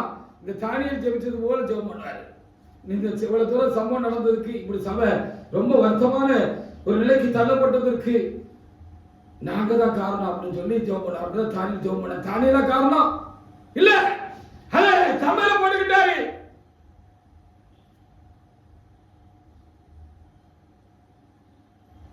அப்படி அவர் ஜெபம் பண்ணாரு. அப்போ திரும்பவும் இஸ்ரா காலத்துல நெகேமியா காலத்துல அலங்கம் இடிபட்டு இருந்த அலங்கம் கட்டப்பட்டது. கட்டுவதற்கு இவர்கள் முன்னின்றார்கள். இவர்களை கர்த்தர் முன்னிற்க செய்தார். இவர்களை கொண்டு கர்த்தர் அலங்கத்தையும் எஸ்ரா போன்ற தேவனுடைய மனிதரை கொண்டும் செருபாபேலை கொண்டும் தேவனாகிய கர்த்தர் என்ன செய்தார்? விழுந்து கிடந்த தம்முடைய ஆலயத்தையும் தம்முடைய அலங்கங்களையும் எருசலேமின் அலங்கங்களையும் அவர் என்ன செய்தார்? திரும்ப கட்டினார். ஹல்லேலூயா. அவர்களுக்கு பங்குண்டா இருந்தது, இடித்தவர்களுக்கு அல்ல. காரணமா இருந்தவர்களுக்கு அல்ல, இடிபட்டு போவதற்கு காரணமா இருந்தவர்களுக்கு அல்ல, அவர் கொண்டல்ல.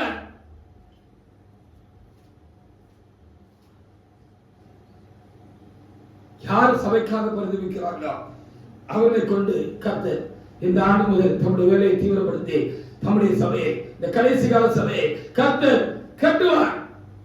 அவர்கள் நேற்றைய வரைக்கும் துக்கமாக இருந்தார்கள்.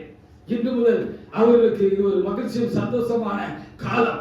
ஏனென்று சொன்னால் தம்முடைய சபையை திரும்பவும் தேவனாகிய கர்த்தர் இந்த ஆண்டு முதல் கட்டுவதற்கு செய்ய வேண்டியதை செய்வார். செய்ய வேண்டியவர்களுக்கு செய்ய வேண்டியதை செய்து தம்முடைய வேலையை தீவிரப்படுத்துவார். ஹல்லேலூயா.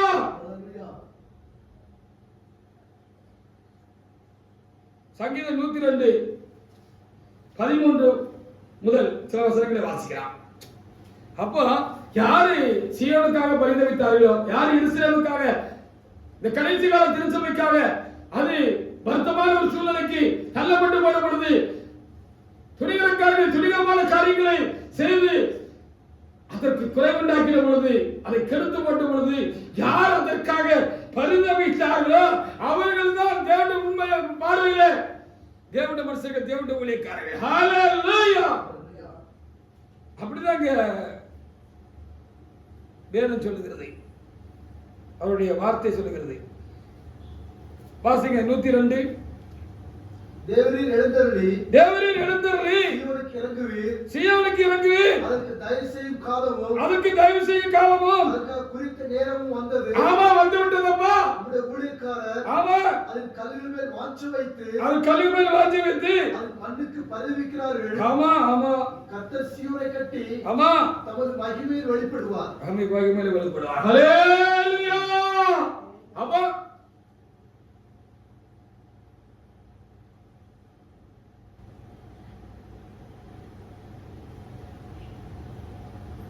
மருத்துவமான காலங்களுக்கு ஒரு முடிவு உண்டாகிறது.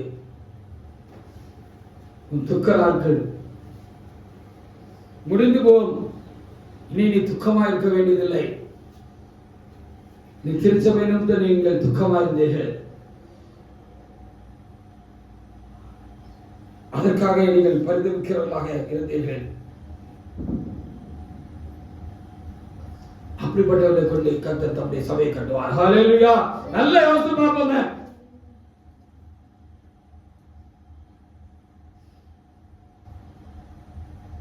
அதற்காக வருத்தப்பட்டவர்களுக்கு தான் அந்த ஆசீர்வாதம் கிடைக்கும். அதற்காக துக்கப்பட்டவர்களுக்கு தான் இந்த ஆசீர்வாதம் கிடைக்கும். அதற்காக விழுந்து கிடந்தவர்களுக்கு தான் அந்த ஆசீர்வாதம் கிடைக்கும். நெகேமியாக்களுக்கு தான் அந்த ஆசீர்வாதம் கிடைக்கும். எஸ்ராக்களுக்கு தான் அந்த ஆசீர்வாதம் கிடைக்கும். செருபாபேல் போன்றவர்களுக்கு தான் அந்த ஆசீர்வாதம் கிடைக்கும். தானியேல் போன்றவர்களுக்கு தான் அந்த ஆசீர்வாதம் கிடைக்கும். ஹல்லேலூயா. ஆனபடியால் சபைக்கு இது மகிழ்ச்சியான ஆண்டு என்றால் நமக்கு மகிழ்ச்சியான ஆண்டு. நாமே கட்டுவோம். ஹல்லேலூயா. நாமை கொண்டே கர்த்தர் கட்டுவார். ஹல்லேலூயா. கர்த்தருடைய சேனை கொண்டே கர்த்தர் கட்டுவார்.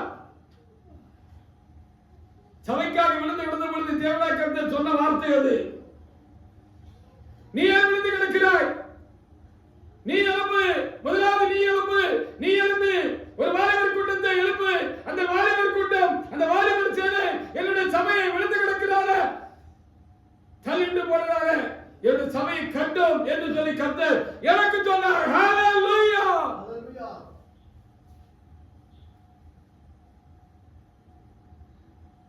இந்த ஆண்டிலே கர்த்தருடைய வேலையை கர்த்தர் ஆரம்பிக்க சித்தமா இருக்கிறார். அதனால்தான் ஒரு துக்க நாட்கள் முடிந்து போகிறது என்று கர்த்தர் நமக்கு சொல்லி இருக்கிறார். ஹalleluya. நாம் கட்டுவோம். நாமே திருச்சபைக்கு காவலர்களாக இருக்கிறோம். சத்தியத்துக்கு காவலர்களாக இருந்திருக்கிறோம். அதற்கு பங்கம் உண்டாத பொழுது நாமே எதிர்த்து குரல் கொடுத்திருக்கிறோம், எதிர்த்து நின்றிருக்கிறோம். அதனால் எவ்வளவு பெரிய நஷ்டம் வந்தாலும் கஷ்டம் வந்தாலும்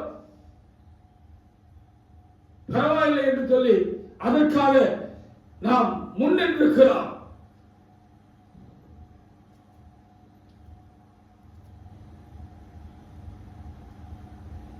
சங்கீதம் 122:6 ஒரு தேவனுடைய எடுத்து வாசிக்கலாம். சங்கீதம் 122:6.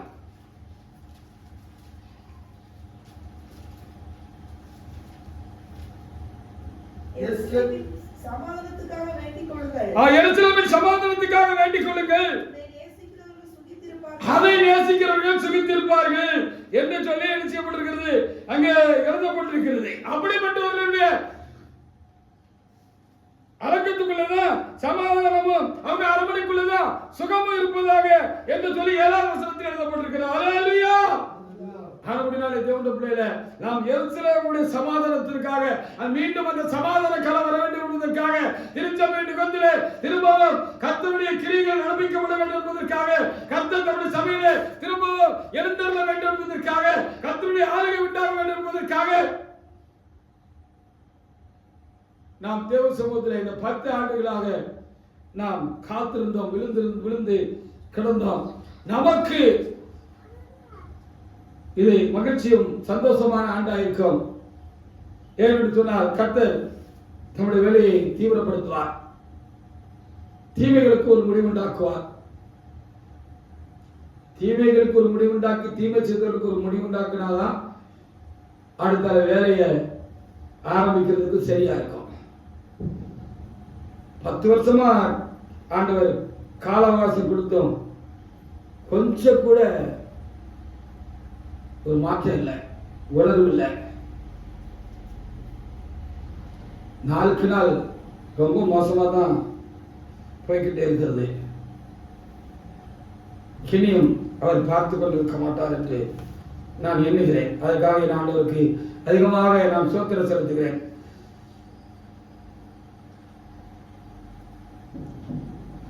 ஏசாயா 68:9 முதல் 13 வசனங்களை வாசிக்கலாம். மறுபடியும் திருச்சபைக்கு நன்மை உண்டாக தேவ சமூகத்தில் காத்திருந்த நமக்கு திருச்சபைக்கு நன்மை உண்டாகிற பொழுது அது நமக்கும் தேற்றமான காலமா இருக்கும், மகிழ்ச்சியான சந்தோஷமான காலமா இருக்கும். ஆனபடினால்தான் துக்க நாட்கள் முடிந்து போகிறது என்று கர்த்தர் நமக்கு சொல்லுகிறார். நம்முடைய துக்க நாட்கள் முடிந்து போய்விட்டது. ஹல்லேலூயா. வாசிக்கலாம். எசையா 68:9 முதல் சில வசனங்களை வாசிக்கலாம். எசையா 66:9 முதல். பெறப்படுகிறவராகி நான் பிரசவியாமல் இருப்பேனோ என்று கர்த்தர் சொல்லுகிறார். பிரசவிக்கப்படுகிறவராகி நான் பிரசவத்தை தடுப்பேனோ என்று உன் தேவன் சொல்லுகிறார். எருசலேமை நேசிக்கிற நீங்கள் எல்லாரும் அவளோடு சந்தோஷப்பட்டு அவளை குறித்து களி கூறுங்கள்.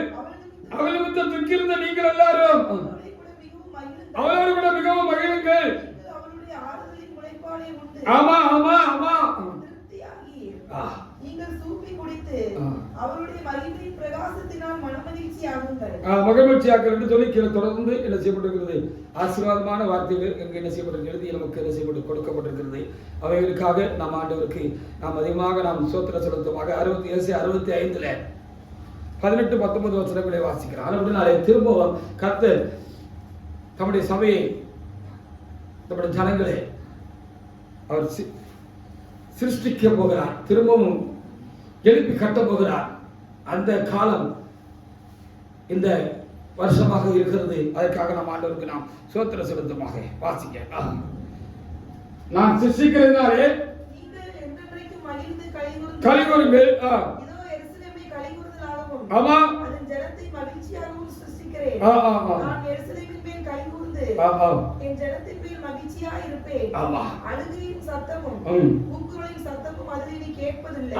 நேற்று வரைக்கும் இருந்த சத்தம், கூக்குரல் சத்தம், அழுகில் சத்தம் எல்லாம் இனிமே இருக்காது அப்படின்னு சொல்லி என்ன சொன்னார், திரும்பவும் கர்த்தர் சிருஷ்டிக்க போகிறார்.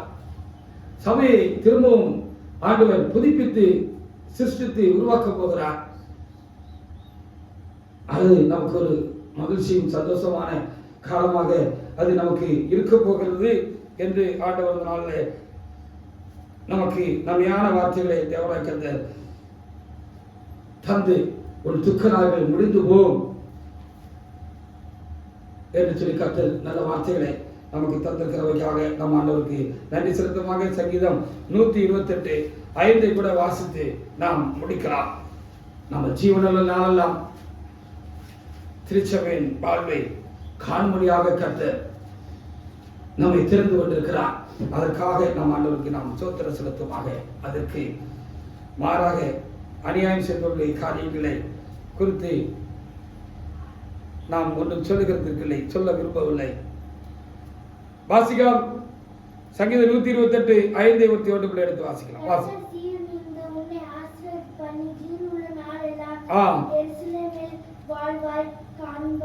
கர்த்தர் சீயோனிலிருந்து உன்னை ஆசீர்வதிப்பார். திருச்சபையிலிருந்து உன்னையும் உங்களையும் என்னையும் தேவனாய் கர்த்தர் ஆசீர்வதிப்பார். நாம் ஜீவனால் நாளெல்லாம் என்று செய்வோம். திருச்சபையின் வாழ்வை காண்போம் என்று சொல்லி சொல்லப்பட்டிருக்கிறது. ஆனபடினாலே துக்க நாட்கள் முடிந்து போகும் என்று சொன்னால் திருச்சபையுடைய துக்க நாட்கள், துக்கமாயிருந்த இந்த காலங்கள் நேற்றையோடு முடிந்து போய்விட்டது. 2025 திருச்சபைக்கு ஒரு மகிழ்ச்சியான ஆண்டு. நமக்கும் அது ஒரு மகிழ்ச்சியான ஆண்டு. திருச்சபைக்கு மகிழ்ச்சியான ஆண்டு என்று சொன்னால் நமக்கு மகிழ்ச்சியான ஆண்டு. திருச்சபை துக்கப்பட்ட பொழுது, துக்கமான ஒரு கால சூழ்நிலையிலே காணப்பட்ட பொழுது நமக்கு அது துக்கமாக இருந்தது. இனி நமக்கும் அது ஒரு சந்தோஷமும் மகிழ்ச்சியான காலமாக இருக்கும். அந்த துக்க நாட்கள் எல்லாம் முடிந்து போனது, முடிந்து விட்டது. நமக்கு கர்த்தர் நமக்கு சபைக்கும் நன்மையான காரியங்களை நாட்டிலே செய்ய போகிறார். அதற்காக நாம் ஆண்டவருக்கு நாம் ஸ்தோத்திர செலுத்துமாக திரும்பவும் பிரசங்க பகுதியை வாசித்து முடிக்கலாம். ஏசாயா 60:20 ஒரு தேவனுடைய பிள்ளை எடுத்து வாசிக்கலாம். உன் சூரியன் இனி அஸ்தமிப்பதும் இல்லை, உன் சந்திரன் மறைவதும் இல்லை. கர்த்தரே உனக்கு நித்திய வெளிச்சமாயிருப்பார். இருள் காலம், துக்க காலம் முடிந்து விட்டது. வாசிக்கலாம். உன் சூரியன் இனி அஸ்தமிப்பதும் இல்லை, உன் சூரியன் இனி அஸ்தமிப்பதும் இல்லை, சந்திரன் மறைவதும் இல்லை, உன் சந்திரன் மறைவதும் இல்லை. கர்த்தரே உனக்கு நித்திய வெளிச்சமாயிருப்பார். கர்த்தரே உனக்கு நித்திய வெளிச்சமாயிருப்பார். துக்க நாட்கள் முடிந்து போகும். நம்முடைய துக்க நாட்கள், திருச்சபைக்கு நமக்கும் இருந்த துக்க காலங்கள், துக்க நாட்கள், துக்க வருஷங்கள் முடிந்து விட்டது. இனி நாம் துக்கமாக இருக்க வேண்டிய அவசியம் இல்லை. திருச்சபை மீண்டும் ஆசீர்வதிக்கப்படும், எழுப்பி கட்டப்படும். அதற்குரிய காலத்துக்குள்ளாக திருச்சபையும் நாமும் கடந்து வந்திருக்கிறோம். திருச்சபைக்கு நமக்கும் அது ஆசீர்வாதமான ஒரு காலமாக அது இருக்க போகிறது. கர்த்தர் கொடுத்த இந்த நல்ல ஆசீர்வாதமான வார்த்தைகளுக்காக நம் ஆண்டவரை நாம் ஸ்தோத்திரிப்போமாக. கர்த்தர் இந்த வார்த்தைகளை ஆசீர்வதித்ததற்காக நான் கர்த்தருக்கு நான் ஸ்தோத்திரம் செலுத்துகிறேன். ஆமென்.